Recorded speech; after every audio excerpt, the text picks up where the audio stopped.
Alright guys, this is it. Today's the day I start pronouncing the Atelier series properly. Now that we have a new game of the series that did not come with a partial English dub, I'm going to say it the way the Japanese voice actors say it. Atelier. Now back to business. The new game in the Atelier series did not come west on the PlayStation Vita, but it did come west on another handheld. So if you're a handheld gamer and love the series, you can get the final game of the mystery series on the Nintendo Switch. So let's talk about how Gust managed that transition. Here is my review of Atelier Lydie Suelle for the Nintendo Switch. The story of Lydie takes place in the small town of Mervale, where two twin sisters live with their father, running a self-educated atelier, not only to just have the money to scrape by with food and bills, but also to pursue their dream, to run the greatest atelier in the kingdom as a family. Now if there's one word that I would use to describe this game's story, it would be balance. This series is known for being very lighthearted and very slice of life, focusing on someone's daily life rather than a world-ending crisis. When Atelier Sophie released, they tried to start balancing between slice of life and throwing a big crisis at the end of the game. This game helps balance that farther, between all of your slice of life and comedy events, and throwing in a crisis or two, but having that crisis directly relate to the twin alchemists and their daily lives. In terms of gameplay, the series hasn't changed that much over the years. Like many games before it, Lydie is an RPG with turn-based combat and an emphasis on both managing tasks and especially combining items into new items through alchemy. But just because the series hasn't changed much in a general sense doesn't mean that Lydie is just like the predecessors. There are two major differences between this game and previous games. First of all, Lydie is not an open world game, so all of that open world exploration stuff from Firis is gone. We're back to having a single town as a hub world for events and facilities, and only leaving the town to go to dungeons. Secondly, Gust has once again removed the time limitation system. So no task or story event quest has a time limit on it, so you can take or waste as much time as you want on any of them.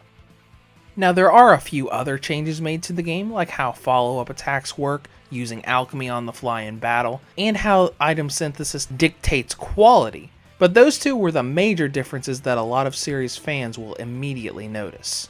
The way progression is set up is that you're constantly going through an alchemy ranking system trying to work your way to the top, but also being recruited to investigate magical paintings that have worlds inside them. So in each chapter you start off raising your reputation by doing micro tasks, and once your reputation is high enough you can take your promotional test, and once you increase your rank, the real story part of that chapter will open up, giving you a new painting world to visit. I really like the way this is set up, because you have so many different things to do. Plus, in typical series fashion, there are probably a dozen or more character events that open up in each chapter. So unless you go and grind all of those character events right away, they will constantly unlock and show themselves to you as you go through all of these little micro quests as you raise your reputation, further cementing the game's goal of making you really feel that everyday life theme that the series has always been about. And another thing they did was put a much larger focus on the alchemy system in terms of battle items.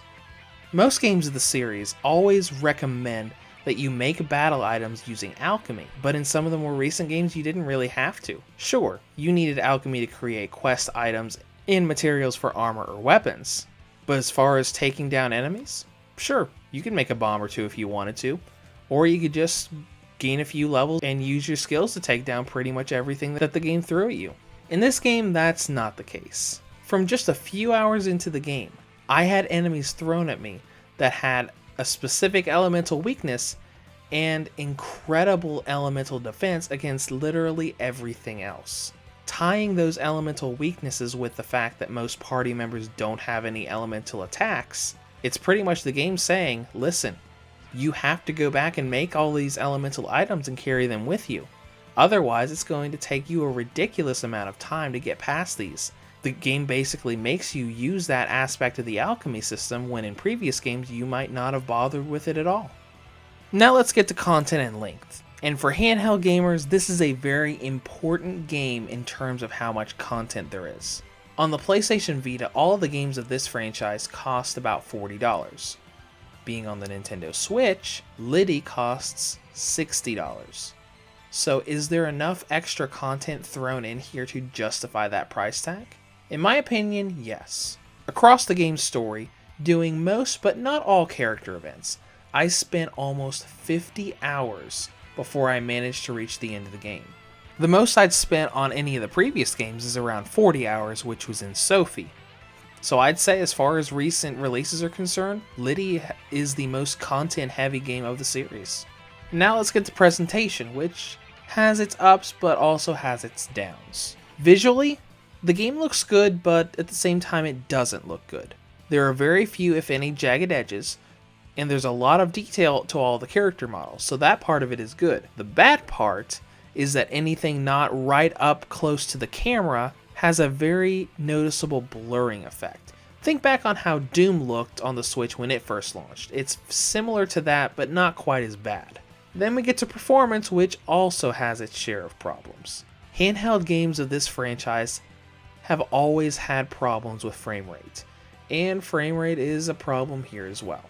There are a lot of areas where it keeps a nice smooth 30 frames per second, but there are also a lot of areas that dip down in the 20s, especially all of those painting worlds.